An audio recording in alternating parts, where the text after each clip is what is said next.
Consumer Law Reform Bill, Committee Stage. Arts Council of New Zealand, Toi Aotearoa Bill, Committee Stage, continued. I declare the House in committee for consideration of the Consumer Law Reform Bill and the further consideration of the Arts Council of New Zealand, Toi Aotearoa Bill. Mr. Chairman. Mr. Speaker.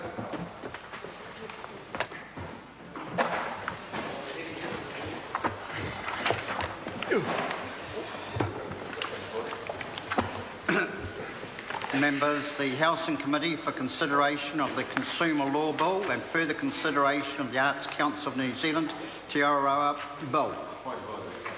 Point of order, Tim McIndoe. Chairman, I seek leave for the committee to take the parts, schedules and clauses of the Consumer Law Reform Bill as one question. Leave is sought for one question on the Consumer Law Reform Bill. Is there any objection? There is no objection. Then, members, the question is that Part 1, Part 2, Schedules 1, Schedule 2, Schedule 3 and Clauses 1 and 2 stand part. Chair.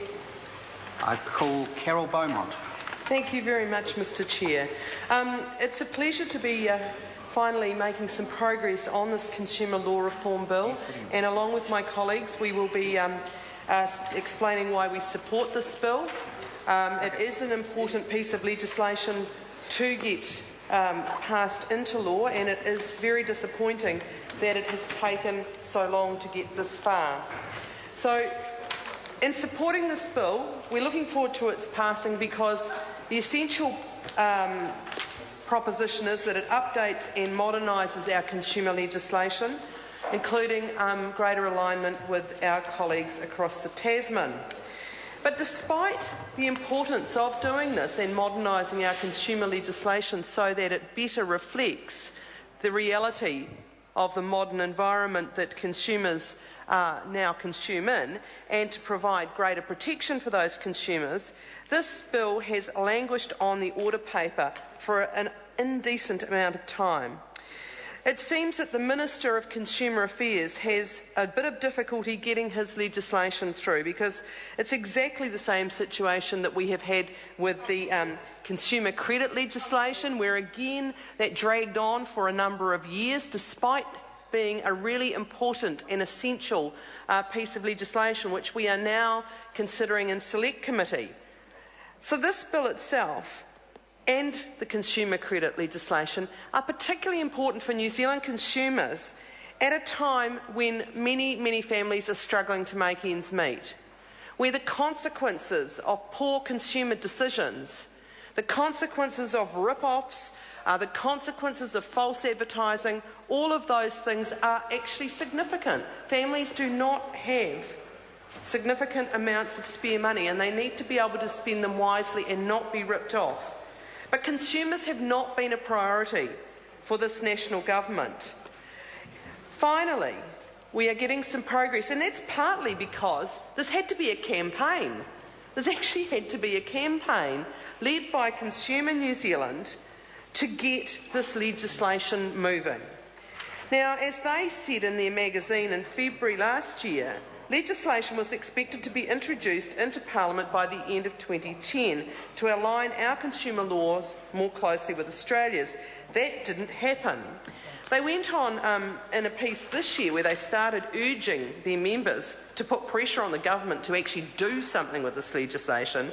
They said, once we had some of the best consumer laws in the world, but they are outdated, and they are now outdated, and there are significant gaps in consumer protection. So having strong and relevant consumer legislation is important not only for consumers but also businesses, so that everybody knows what the framework is they're operating in. And when this legislation was drafted after a review of our consumer legislation, the government touted it as this was legislation catching up with developments in consumer trends. Well, I mean, the irony here is that it's languished for so long, it's probably out of date before it's even been passed, because we know that this is an area where things do change fairly rapidly.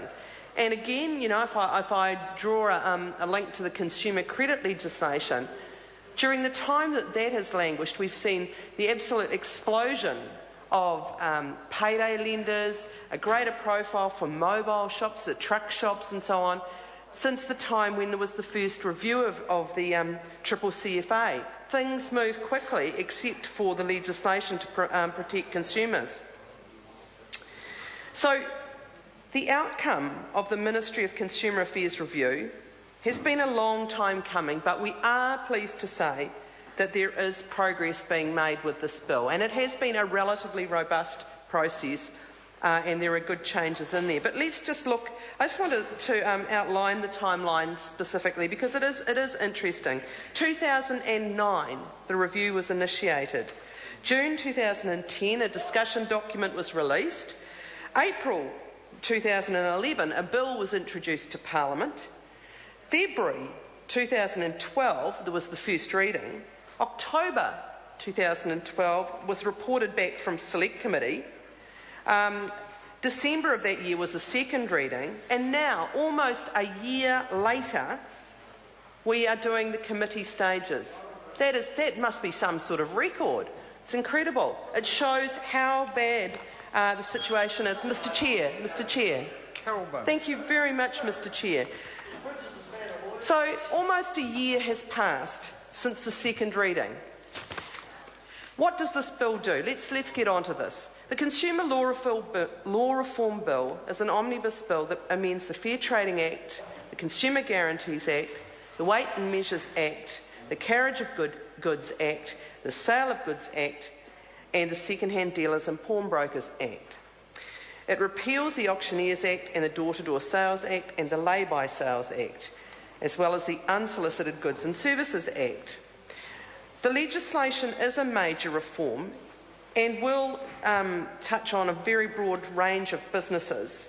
And so, obviously there will need to be some good, clear information put out once we do get this legislation passed to ensure that both businesses and consumers are aware of these changes. But essentially, some of the key changes are the introduction of new prohibitions on unfair contract terms in standard form consumer contracts under the Fair Trading Act, an extension of the criteria before businesses may contract out of the Fair Trading Act and the Consumer Guarantees Act in business-to-business transactions, addition of a power for the Commerce Commission to compel individuals to attend interviews to provide evidence about possible fair trading offending, so hopefully leading to greater compliance, and making suppliers responsible for goods under the Consumer Guarantees Act that are sent by courier up until the goods are delivered to the consumer. Now, I'm sure that my colleague Claire Curran will talk quite a bit about online trading, so I'm not going to go into that stage. And unfortunately, I wasn't a member of the Select Committee, but I know that they scrutinised this legislation very carefully and did make quite substantial number of changes in the legislation, which I'm sure that we will talk about during the course of the committee stage of this legislation. So we are dealing with as one question, but there are two parts to this legislation, and the significant one is Part 1, which amends the various consumer laws that I've talked about. Part 2 provides for a new Auctioneers Act. So this legislation is important, it is long overdue, but the other thing I'd like to really test here is the commitment to making this work, because it's all very well to improve protections and rights for consumers, but how are we going to make sure that people understand what those rights are, and also are we going to really put a lot of effort into assisting consumers with their rights? And I'd like to acknowledge at this point in the speech the work that is done by people like citizens' advice bureaus and budget services, because actually they end up being the de facto advocates for consumers in this country. And there are many consumers who have no idea at all of their rights under consumer legislation. And in some ways, if you have rights and you don't know about them, it's almost the same as not having them. So there is a really important role here to ensure that with the passing of legislation, when we finally get to that point, that we put a lot of time and effort into widely disseminating information in an easily understandable form that tells consumers what their rights are under this legislation. And it is, in my mind, worth thinking about whether there is more we can do to assist consumers who may be particularly vulnerable.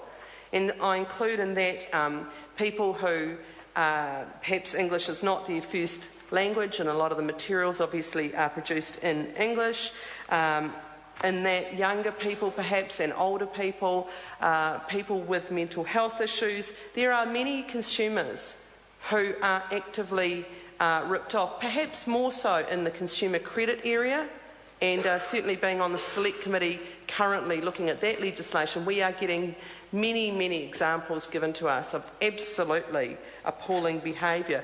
But nonetheless, those consumers, those vulnerable consumers generally, it would be worth considering how we could better serve their needs.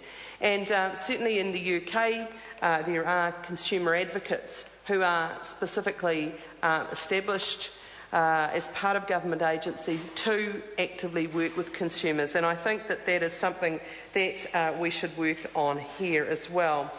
So, in conclusion, from my contribution on this time, I do just want to now... Order. Thank you very much, Mr. Chair. Honourable Clayton Cosgrove. Mr. Chair, as my